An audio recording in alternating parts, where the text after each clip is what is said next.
요한 크리스티안 프리드리히 훻덜린 1770-1843 출처 인터넷 인사이클로피디어 어브 펄라서피 IEP 요한 크리스천 프리드릭 HOELDERLIN 1770-1843 훻덜린은 20세기 초부터 독일 최고의 시인 중 한 명이라는 명성을 누렸지만 중요한 철학적 인물로서 인정받기 시작한 것은 비교적 최근의 일입니다. 독일 관념론에 대한 관심이 부활하고 칸트의 비판적 시기에서 헤겔의 성숙한 사상으로 철학이 발전하면서 훻덜린은 중요한 철학적 통찰력에 대한 적절한 평가를 받게 되었습니다. 훻덜린의 삶은 헤겔과 실링과 함께 신학 교육을 받은 후 철학과 시적 활동을 동시에 하는 시기로 특징지어졌습니다. 결국 훻덜린은 진실에 접근하는 더 우수한 형태로서 시에 집중했습니다. 그의 이론적 철학은 피이테의 첫 번째 원리에 대한 반토대주의적 반박으로 특징지어집니다. 피이테의 제1원리는 나는 나다입니다. 반토대주의란 영어로 anti-foundationalism으로서 반근거주의 혹은 반기초주의라고도 할 수 있습니다. 핵심 아이디어는 주체와 객체 관계의 가능성을 근거로 하는 것에 대해 아무 말도 할 수 없다는 것입니다. 훻덜린이 절대적 존재라고 부르는 것은 원초적 통일체입니다. 이 중심 사상은 실링 사상의 발전에 결정적이었습니다. 그리고 헤겔에게도 영향을 주었습니다. 훻덜린의 윤리적 견해는 삶을 두 가지 원칙, 즉 이 원래의 통일성에 대한 갈망과 끊임없이 스스로를 주장하려는 자유의 욕망 사이에서 갈등하는 것으로 이해됩니다. 그의 소설 휘페리온은 이러한 갈등과 이 두 원칙의 통합이 삶의 목표로 설정되는 방식을 보여줍니다. 진실을 가리키는 데 있어 철학보다 시가 우월하다는 것은 이 소설과 여러 시를 통해 시사되며 이 주제는 하이데거의 후기 사상의 특히 흥미로운 부분입니다. 1. 게요. 요한 크리스티안 프리드리히 훻덜린은 독일 낭만주의 시의 핵심 인물로 잘 알려져 있습니다. 그러나 이러한 인정은 늦었고 그가 독일의 가장 위대한 시인 중 한 명으로서의 지위를 얻고 특히 하이데거의 후기 사상에서 핵심 인물이 된 것은 주로 20세기 전반에 있었습니다. 이론적, 문학적 형태로 철학에 대한 훻덜린의 기여는 인정받는데 훨씬 더 오랜 시간이 걸렸습니다. 그러나 독일 관념론의 발전을 이해하고 현대 철학적 문제와 관련하여 매우 중요합니다. 훻덜린은 철학적으로 직접적인 관련성이 있는 출판된 자료를 거의 남기지 않았지만 슐러, 노발리스, 피이테, 실링, 헤겔과의 개인적인 친분은 그의 사상이 그의 직접적인 동시대인들에게 전파되는 데 도움이 되었습니다. 20세기 후반에 철학자로서 훻덜린에 대한 관심이 다시 높아지는데 결정적인 요인이 두 가지 있었습니다.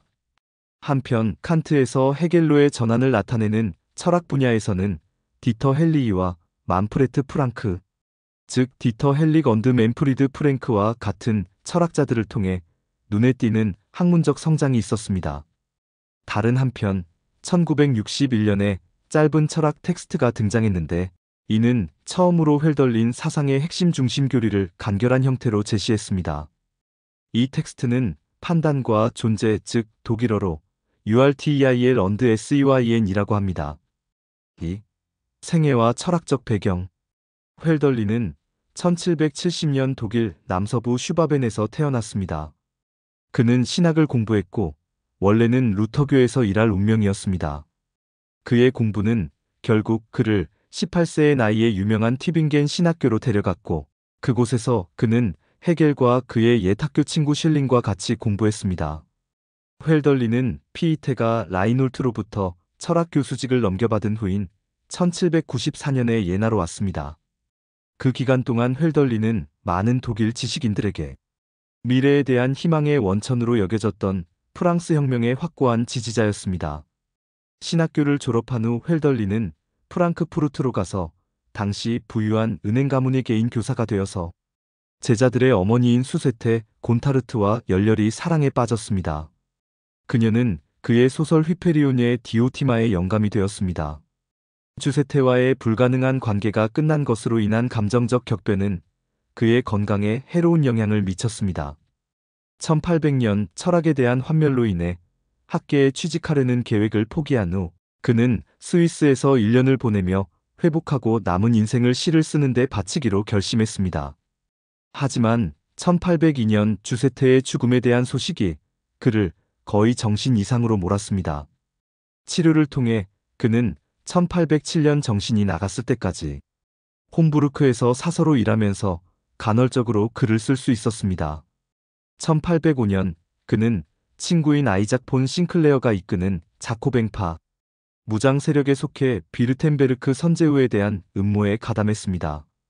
회 반역죄로 기소되었지만 그 후 정신능력 저하를 이유로 풀려났습니다.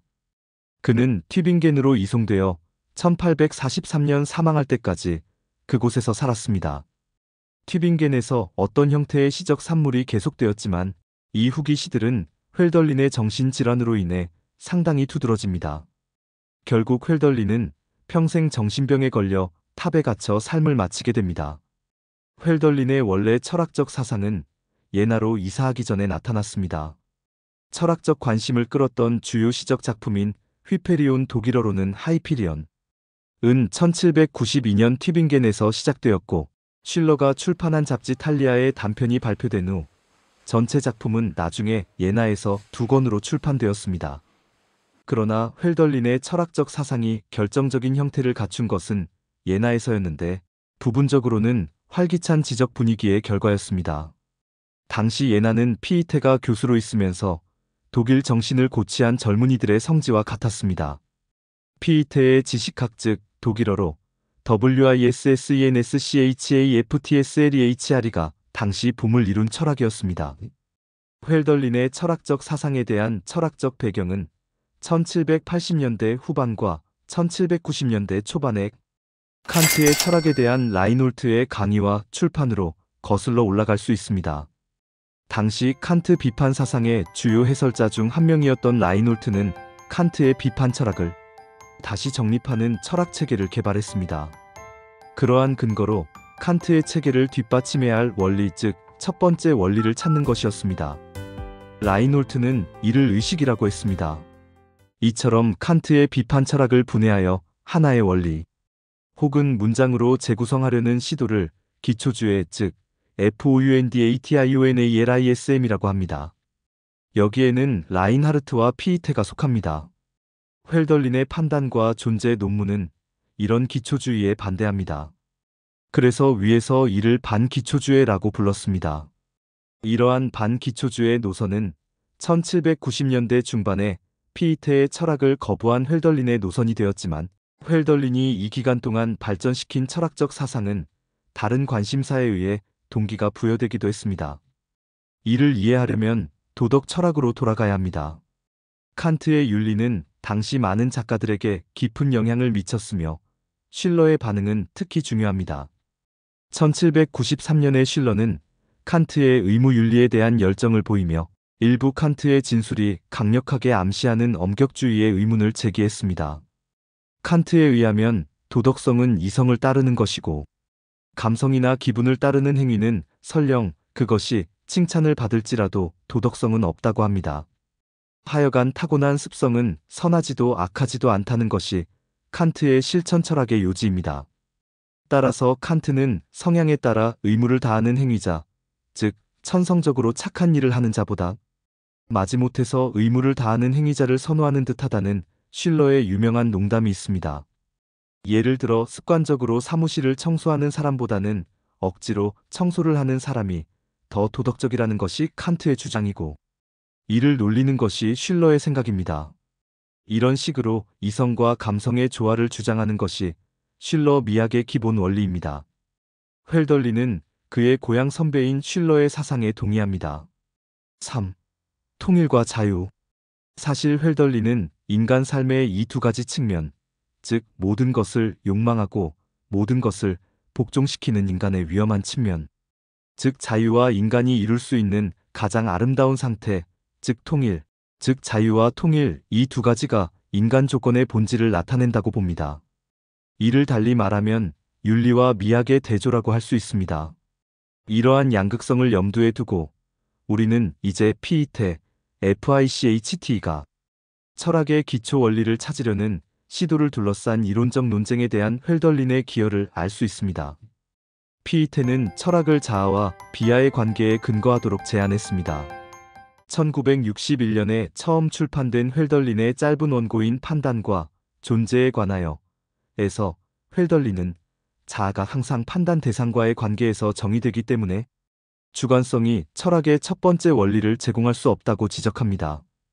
헐덜린의 요점은 그러한 자의식이 판단의 자아, 즉 나의 관점에서 설명될 수 없다는 것입니다.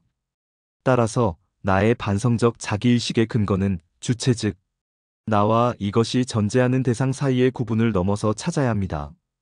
헐덜린은 그러한 근거를 절대적 존재라고 부릅니다. 이것은 또한 주체나가 대상과 구별되는 모든 판단의 근거입니다. 존재는 절대적 통일입니다. 주체와 대상의 원래적 통일성은 판단에서 그들의 분리를 뒷받침합니다. 판단 자체는 분리를 말합니다. 따라서 헐덜린은 존재를 다음과 같이 정의합니다. 주체와 대상이 부분적으로만 통일된 것이 아니라 절대적으로 통일된 곳에서 바로 그곳에서 우리는 지적직관에서처럼 절대적 존재에 대해 말할 수 있습니다.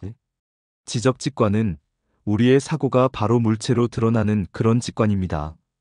지적직관은 독일어로 INTELLEKTUELL이 ANSCHAUNG라고 합니다.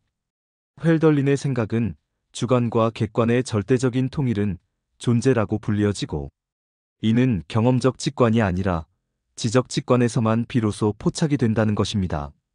그는 판단을 주체로부터 대상의 원래적 분리로 이해합니다.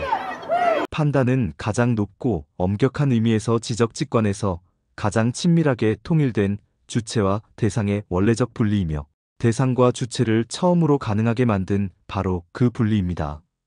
존재에 대해서는 더 이상의 지식이 불가능합니다. 그것은 모든 판단의 기초가 되는 원래적 통일성으로만 알려져 있습니다. 따라서 그것은 첫 번째 원리라기보다는 가정된 근거로 기능합니다. 4. 자아와 인간 3. 자아에 대한 이해의 관점에서 자아 인식에는 두 가지 유형이 있습니다. 한 가지 의미에서 내가 나 자신을 성찰할 때 나는 내 인식의 대상과 구별됩니다. 다른 의미에서 나는 나 자신을 원래의 사전 성찰적 통일에 속하는 것으로 이해해야 합니다. 첫 번째는 경험적 세계에서 주어진 모든 것 위로 나 자신을 끌어올릴 수 있는 자유의 토대를 제공합니다. 두 번째는 존재에 속하는 것을 특징으로 하는 통일의 이상을 자아에게 제공합니다. 따라서 삶의 편벽된 길 즉 익센트릭 패스는 통일과 자유라는 두 극 사이에서 찢어집니다.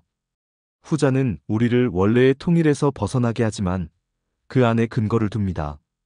자신의 삶에서 두 극을 통합하는 과제는 존재의 더 큰 통일을 인식할 수 있는 자유를 가져오는 것이지만 이것은 점진적이고 결코 끝나지 않는 사업일 수밖에 없습니다.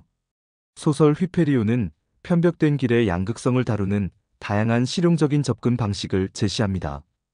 이 소설은 주로 소설의 현대 그리스 영웅인 휘페리온이 독일인 친구인 벨라르민에게 쓴 편지 모음으로 그는 자신의 모험, 정신 상태, 갈망을 이야기합니다. 휘페리온이 처음부터 되찾고자 했던 원래의 통일성은 휘페리온이 인생의 여러 단계에서 다른 방식으로 이해합니다. 궁극적으로 그는 이러한 것들 중 어느 것도 만족스럽지 않다는 것을 깨닫게 될 것이지만 그것들은 그의 인생 전반에 걸쳐 근본적인 통일성, 즉 존재에 접근하는 방식을 나타낸다는 것을 깨닫게 될 것입니다.